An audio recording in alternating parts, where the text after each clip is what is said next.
You really shouldn't have touched the tags, she said calmly, just as the slaver captain's terminal started to scream warnings no one on board could understand. He stared at her like she had just grown wings. The other guards froze. And somewhere in the black, empty corners of deep space, the beacon had already activated. Kara woke up to pain. Not the sharp kind, but that dull, all-over soreness that says something very wrong has happened and your body's still piecing it together. Her mouth was dry, her hands were bound behind her back, and gravity wasn't behaving the way it should. Everything around her seemed tilted, like someone had built this room wrong. The walls pulsed slightly, humming with power that didn't sound human. There was no window. Just a metal grate above and beneath her, and a stench she couldn't quite place, sour ozone, chemicals, and blood. Someone coughed nearby. Not human. Wet and rattling, like a creature on the edge of death. Kara rolled to one side, squinting through the bars. Humanoids. Dozens of them. Some slumped. Some silent. Some watching her like she was either an idiot or their last chance of survival. A door opened with a hiss that sounded suspiciously like a snake laughing. A pair of aliens walked in, 8 feet tall, insected, armored in something that looked scavenged. Their limbs were too long, their fingers jointed wrong, and their eyes glowed a sickly yellow. One of them reached through the bars, grabbed her dog tags off her neck with a quick jerk, and began laughing in short, stuttering clicks. Another one from the primitive rock, he sneered in broken trade tongue. Earth trash. What use is this one? Too skinny to mine. No implants. Barely muscle. Kara blinked at him like she was still dizzy. Then, dryly, I can do taxes. Full audit work, too. Want a spreadsheet? The other slaver squinted at the tags and tried to pronounce what he saw. K-R-A. Rivers. His voice cracked in the wrong places. Unit Ghost Drop. Clearance Black Echo. Access code. He stopped. The first slaver tilted his head. Finish it. But the second one didn't speak. Instead, he dropped the tags like they were molten.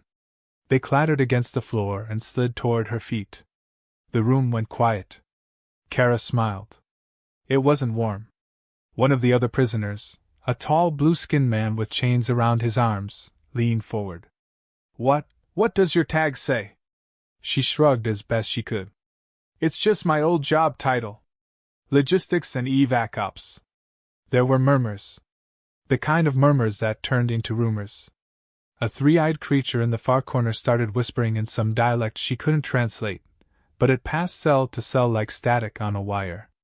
She waited. Because panic spreads faster than light when you let it. Later, as the guards debated, Kara sat cross-legged in the cell, taking mental notes. Shift changes were irregular. The biggest guard had a limp on his right leg.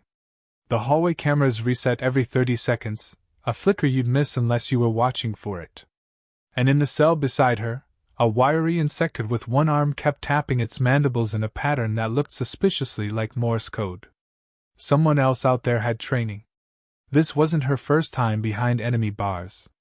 But it might be her most amusing. She remembered the mission she was never officially part of, the extraction, from the Borix prison moon, where 3 ghost operatives walked in dressed as prisoners and walked out with the entire warden's database. That had been her training op. What a mess. What a rush. Here? This was amateur hour. The guards thought she was weak. Her disguise was her reality. That's what made it work. She wasn't in armor. She wasn't carrying a rifle. But what she had was worse. A brain full of clearance codes, system overrides, and one tiny transmitter chip implanted in her left molar, if it still worked. One slaver returned. This one wore darker armor, like he outranked the others. He knelt down beside the bars and looked at her more carefully. What is Ghost Drop? He asked, his voice not mocking, curious. Kara looked him dead in the eye. I could tell you. But then you'd have about 15 minutes before the ship you're on ceases to exist. So maybe don't read the rest of that tag. He frowned. She added, and I'm not joking. I'd say run, but this isn't your ship anymore. That did it. He backed away and barked something in his native tongue. The doors slammed. The power hum deepened. Someone triggered a lockdown. And that's when she knew they'd found something in the database. Maybe not everything. But enough. The insectoid in the next cell leaned toward her again. You are from Earth? Born and raised, she replied. They say Earth has no army. Kara tilted her head. Oh, we have one. We just don't tell you where it is. But you are not a soldier. No, she said softly. I'm what they send when soldiers fail. She heard gasps from the far end of the cell block. Even the guards on the far wall stepped back slightly. Kara stretched, flexing her fingers. Her hands were still tied, but not for long. She'd already started working the frayed cord against the jagged corner of a wall plate when they weren't watching. Every second, the tension grew. Every breath they wasted trying to figure her out gave her another angle to attack. Because Kara Rivers wasn't just a former specialist. She was part of a closed-loop program that never made it to public records. Ghost drop units didn't go to war, they ended them. Quietly. Efficiently. And, when necessary, with maximum psychological damage. This slaver crew had just touched something they couldn't untouch. And they were already too late to let go. The next 12 hours aboard the slaver's ship were tense enough to make the walls sweat. Nobody came back to Kara's cell. That told her everything she needed to know. The insectoids were scared. They'd scanned her dog tags, triggered something they didn't understand, and now they were scrambling to figure out whether they'd just taken a diplomatic hostage, a military time bomb, or a galactic ghost story made flesh. That suited her just fine. Fear was a weapon, one she didn't have to draw. She just had to let it grow. She worked the bindings on her wrists quietly, rocking gently so no one would hear the scraping sound of frayed synthetic rope against the bent panel edge she'd spotted. One pass at a time. Each grind of the cord cut closer to freedom. Around her, the other prisoners kept their distance, but they didn't take their eyes off her. Kara noticed how they stopped whispering when she looked their way. She wasn't sure if they saw her as a hero or a ticking bomb, and frankly, she didn't care. Either would help her move. The slaver crew wasn't subtle. Outside the cell block, arguments erupted. Footsteps stomped back and forth. Alarms chirped randomly, like systems were being accessed and then locked down again. That meant only one thing: they were trying to erase what they'd seen, but they didn't know how. Somewhere in the ship's command archive, her profile had triggered a restricted clearance protocol that the slavers couldn't override. The dog tags had biometric encoding. Even picking them up had probably fed Kara's old access code into their mainframe. Which meant they were now flagged, traceable, and very much in trouble. A small, one-eyed creature 2 cells down spoke up. "What will they do to you?" it asked in a high, watery voice. Kara didn't answer at first. Then she said, "Depends on how smart they are. If they're lucky, they'll space me now and hope nobody's listening. If they're dumb, they'll try to keep me alive for leverage. Are you valuable?" She considered that. To them? No. To the people watching? Maybe too valuable.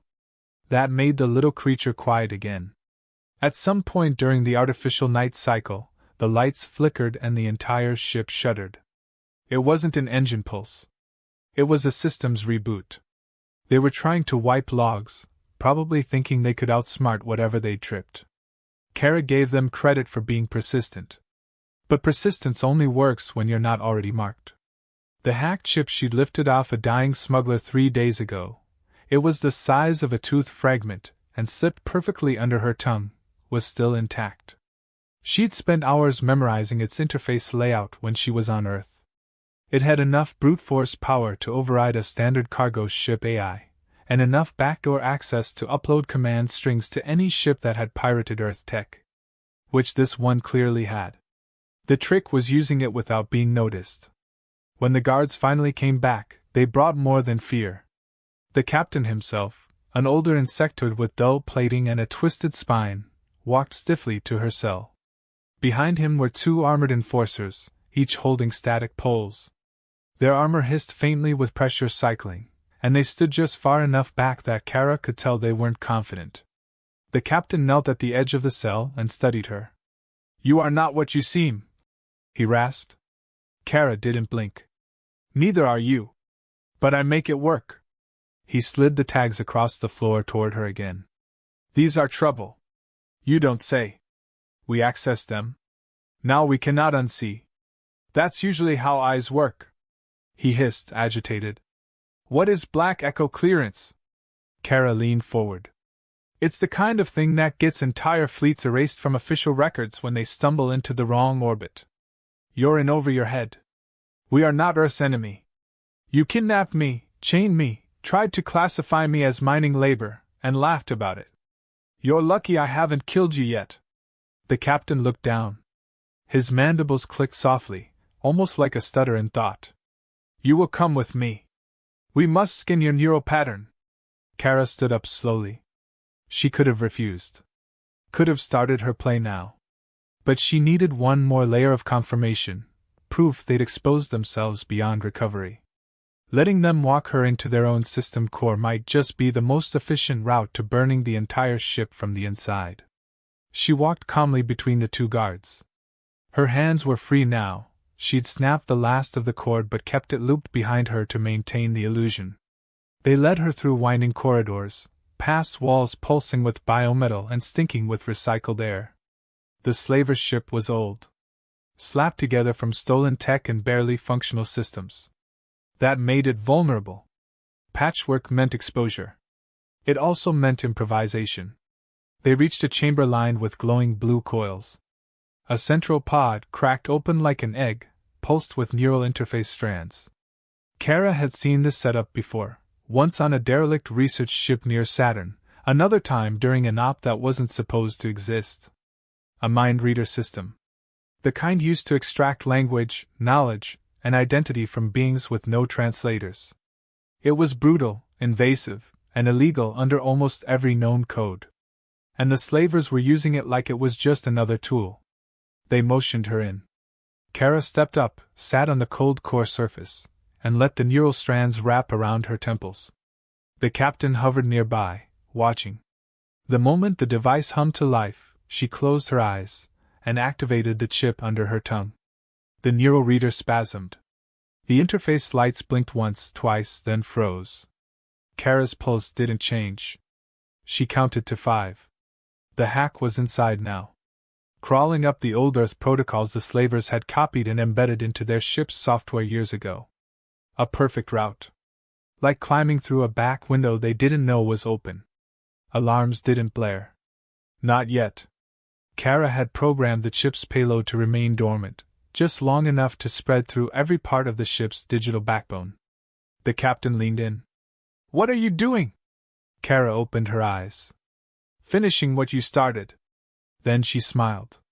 Because now, even if they killed her, the clock had already started. And every system they thought they controlled now belonged to her. The neural scanner was never meant to handle counter-intrusion code, especially not Earth-origin black clearance software camouflaged inside a human brain signature. The moment Kara let her consciousness push back, the scanner choked. What was supposed to be a one-way flow of data into the slaver's ship's system became a flood in the opposite direction. The tendrils feeding from the interface twitched, then jerked back like they'd touched something toxic.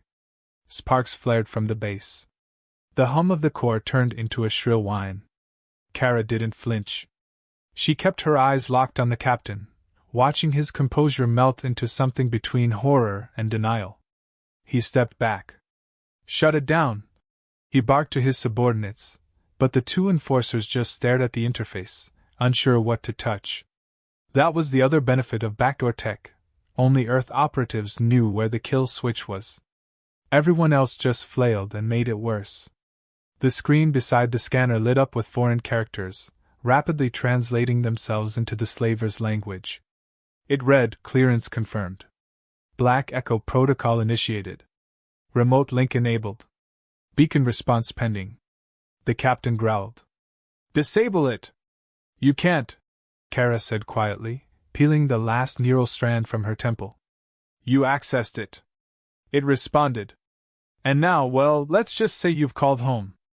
One of the guards raised a weapon. Kara didn't even glance at him. Instead, she reached to her belt, not where a weapon should be, but to a seam she'd carved into the stolen jumpsuit with a broken shard of metal earlier that day. She pulled free the hacked chip she'd implanted under her tongue. It was glowing faintly, its signal blinking. "You think you're clever, human," the captain said, claws flexing. "No," she said. "I think you're a moron. You should have dumped me into space the second you read the tags. But you got curious. That's always the last mistake." The lights above flickered, then shut off entirely. For 2 seconds the room was pitch black. In that darkness, Kara moved. She kicked off the platform, rolled into the nearest wall, and came up beside the first guard before he could react. She yanked his static pole from his grip and slammed it into his gut. The voltage surged through his armor, shorting his chest unit. He collapsed in a twitching heap. The second guard fired blindly, but his aim was garbage. Plasma sizzled into the scanner rig, frying it permanently. Kara didn't stop moving. She ducked, slid under a table, and came up on the other side with the downed guard's sidearm. The captain turned and fled through the far door, yelling commands. Kara didn't chase him. She knelt beside the ruined interface, tapped the hacked chip against the emergency port panel, and uploaded the second phase of the virus. It wasn't designed to destroy, it was designed to trap. Every door, every comm signal, every navigation protocol was now under her lockout. The slaver ship was, for all intents and purposes, her prisoner. By the time the lights came back on, flickering low and red, alarms had begun to blare. Kara stood calmly in the center of the room, plasma weapon at her side, and listened to the chaos start to ripple through the halls. Her job wasn't to kill everyone. That would have been easy. Her job was to make sure none of them ever came near Earth again. She moved quickly through the corridors, ducking behind cover and using side maintenance shafts where she could. The prisoners hadn't been evacuated yet. That meant the slavers hadn't fully processed the threat. Maybe they thought it was containable. Maybe they thought reinforcements could clean it up. Both assumptions were fatal. In the cell block, the prisoners were shouting now, some in languages she recognized, some in guttural snarls. One of the insected guards was trying to lock the doors manually, but the control panel sparked under his claws. Kara walked in with purpose, leveling the sidearm at him. "Step back from the panel," she said. He looked at her, uncertain, then dropped his hand and ran. She let him. One message at a time was more powerful than any number of bodies. She keyed in her override, opened the cells, and pointed to the wide-eyed blue alien from before. "You! Come here!" He stepped forward hesitantly. "I need you to pass a message. Tell every prisoner, the slavers are locked in with us now. This ship isn't going anywhere. If they want freedom, now's the time." He blinked. You lead? I'm the fuse. You're the explosion. So go light it." He grinned slowly, then turned and shouted the message in a dozen dialects. By the time Kara reached the engineering core, fires were breaking out in the upper levels. Not real fires, just panic-driven systems overloads. Slaver crew were either barricading themselves in command rooms or trying to reach escape pods. But every pod had been locked out from the inside. The beacon signal from her hacked chip had disabled every external exit. The only way off this ship now was through Kara Rivers. In engineering, the power grid was cycling dangerously. She slipped inside and located the main control panel, the same one the slavers had patched together with stolen Earth tech. She interfaced using her chip again, bringing up a grid overlay of the ship's systems. She didn't want a crash. She wanted a controlled failure, one that would force the ship to remain adrift, but alive until Earth's response team arrived. She set the reactor to emergency cooling, initiated a false bridge lockdown, and began broadcasting a looped signal to any Earth-based response drone in range. It carried her tag signature and a priority distress flag, Class 5 containment. That would get someone's attention fast. It was the kind of message you sent when the threat wasn't just external, it was galactic. As she finalized the lockout, someone crept into the room behind her. She didn't turn. If you're planning to shoot me, aim for the spine. Everything else is redundant. The intruder paused. I'm not here to shoot you. Kara turned slowly. It was the insect from the next cell, the one who'd tapped in code. He held up a device, one of the slaver's encrypted comms. I copied this, he said. You'll want it. Kara nodded. Good instinct. He hesitated. You're not like other humans. Not the ones you've seen, she said. But we're out there. He stepped closer. What happens now? Now, she said, pocketing the comm.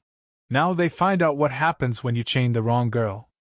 And outside, somewhere in the silent dark between stars, Earth's black ships had already begun to move. Kara moved through the corridor like she owned it, because now, in every way that mattered, she did. The slavers hadn't realized it yet, not completely, but their ship was no longer theirs. The prisoners had started to riot in the lower decks, emboldened by the open cells, the flickering power, and the quiet rumor that the human wasn't just a human. Word traveled faster than alarms. And fear, when mixed with hope, made even the most broken creature dangerous again. She could hear the echo of boots running overhead, the clang of improvised weapons on metal, the chittering panic of slavers who were finally starting to understand what they'd done. She rounded a corner and nearly collided with a younger slaver, barely armored, trembling and holding a welding torch like a weapon. His mandibles clicked nervously as he raised it. Kara didn't even slow down. She stepped forward, grabbed the torch barrel, twisted it away, and pushed him flat against the wall in a single motion. He froze, stunned. She leaned in just enough for her voice to be the only sound in his world. You're not going to die, she whispered, unless you make the mistake of thinking I need to kill you. He nodded so fast his neck plates creaked. Good, she continued. Drop every command override you know into that panel behind you. Then go find your captain and tell him this is his last chance to surrender before the air recyclers get very creative. She let him go. He sprinted away without a word. Kara keyed into the wall console, watching as systems unlocked one by one. This was the heart of the beast, a tangled web of stolen tech and mismatched coding. Earth systems grafted into alien hulls, patched over with smuggler software, reinforced with brute force. It would have made any engineer weep. But for Kara, it was art. Ugly, desperate art, but art nonetheless. She rerouted the navigation override. Locked out external drives. Then she cut communications entirely, except for the Earth-directed beacon, which pulsed now in a steady rhythm. It wasn't a scream. It was a warning. One built into the ghost drop fallback protocols years ago. A silent declaration to any ship in range that something had gone wrong, and that if you weren't prepared to deal with it, you should back off and never speak of it again. In the holding bay, the rebellion was in full swing. Slavers were losing ground. Kara arrived in time to see a group of prisoners corner a crew chief and disarm him with nothing but pipe wrenches and chain segments. The chief fell hard, whimpering as they surrounded him. Kara raised her voice. Stop. They did. Not because she yelled, but because her presence now held weight. Not authority exactly, something sharper. Reverence, maybe? Or terror. She walked through them, picked up the fallen crew chief by the collar, and held his gaze. You'll live, she said. But you're going to deliver a message. The alien nodded frantically, eyes wide. You tell your captain this ship has 5 hours of power before full freeze. If he wants to survive, he opens the command bridge, stands down his guards, and kneels on the floor. If he doesn't... She looked around, letting the silence stretch. These people will finish what I started. She let him go. He scrambled off, clutching his chest. A small creature with gilled cheeks stepped forward. What if he resists? Then we do it the hard way, Kara said. And I make sure none of his crew ever operates a ship again. A voice crackled through a wall speaker. Stuttering. Scared. It was the captain. This is Captain's Wreck of the Morrow Claw. We acknowledge your authority. We request negotiation. Kara smiled. Open the bridge, she said. All of it. There was a pause. Then a hiss. The doors ahead unlocked with a shudder. She walked in alone. No need for backup. The command crew, what was left of them, stood stiffly in a semicircle, hands raised or trembling. The captain was there, bruised, bleeding from a head wound. His uniform was scorched at the collar. He tried to speak but stopped when she raised a hand. "This is how it ends," Kara said. "You're going to transfer full control of this vessel to me. You're going to stand down, disarm your crew, and prepare to be boarded. If you resist, even slightly, I will depressurize this bridge and let the vacuum make the decision for me." "You can't do this," he said, desperation flickering through his voice. "I'm not just doing it," she replied. "I've already done it." He looked around, realizing too late that none of his systems were responding. The screens were blank. The control inputs were frozen. Even the escape hatch blinked red with denial. Kara walked past him, sat in the pilot's chair, and tapped the panel. Her override signature appeared on screen. It read, Earth Ghost Protocol A-17, active status confirmed. "This ship is now under the jurisdiction of the Earth Recovery Agency," she said. "You are trespassing on restricted tech. You've illegally detained a classified operative. You're lucky I didn't turn this whole deck into a crater." He slumped. And then, far outside the ship, movement appeared on the radar. A ripple in space. Shadows that became ships. Dozens of them. Sleek, dark, unmarked. The Earth Fleet. They didn't announce themselves. They didn't need to. Kara stood, looked at the command crew, and said the last words they'd hear before their arrest. "Docking sequence authorized." When the hatches opened, the ghost units flowed in, silent, massed, moving with precision. No shouting. No gunfire. Just containment. Kara stepped aside as her team took control. One of them, a tall operative in black plating, nodded at her. "Rivers. Didn't think we'd hear from you again." "Neither did I," she replied. "But the bugs got curious." He glanced at the slaver captain. "They always do." Kara handed off the hacked ship, briefed the team, and watched as the prisoners were processed for rescue, the crew arrested, and the systems cleaned. She didn't move for a long time. Just stood at the viewport, watching the stars. It wasn't over yet. But it was close. The cold glow of starlight flooded the bridge as Kara stood in silence, arms folded, her reflection barely visible in the glass. Behind her, the sounds of containment operations echoed faintly, shuffling boots, the occasional static burst of secured comms, the clipped orders of her old unit carrying out protocol with ruthless precision. Ghost drop operatives didn't hesitate, didn't question, and never failed. They weren't soldiers in the traditional sense. They were erasers. When things got too dirty for politics, too complicated for diplomacy, or too dangerous for headlines, they were sent in to make sure nobody ever heard about it again. That was what Kara had been part of. What she had walked away from. Until now. The slaver's ship had been sterilized. The crew, all surviving members, were catalogued and detained. The prisoners were being treated, translated, and offered transport to safer systems under Earth's protective programs. Dozens of species, each with their own stories, scars, and quiet disbelief that one unarmed human had flipped an entire ship on its head. Kara had spoken to none of them since the final breach. She let her actions speak. No need for speeches or reassurances. Most wouldn't understand the politics of Earth's reach, or the kind of shadow clearance Kara's dog tags truly meant. All they needed to know was that the nightmare was over. A soft voice spoke behind her, crisp and familiar. It belonged to Lieutenant Commander Rallis, her former handler. He was older now, more lines at the eyes, and a touch more caution in his posture. "I should have guessed it was you when the beacon flagged Black Echo," he said. Kara didn't turn. Didn't have much choice. They activated the tag. He walked up beside her, scanning the stars like she was. "Most of those protocols are offline. Buried sealed." "Yeah. Tell that to the insect who couldn't resist poking at old ghosts." Rallis gave a quiet chuckle, though there wasn't much humor in it. You're lucky they didn't destroy you the second they realized. They didn't realize anything. Not really.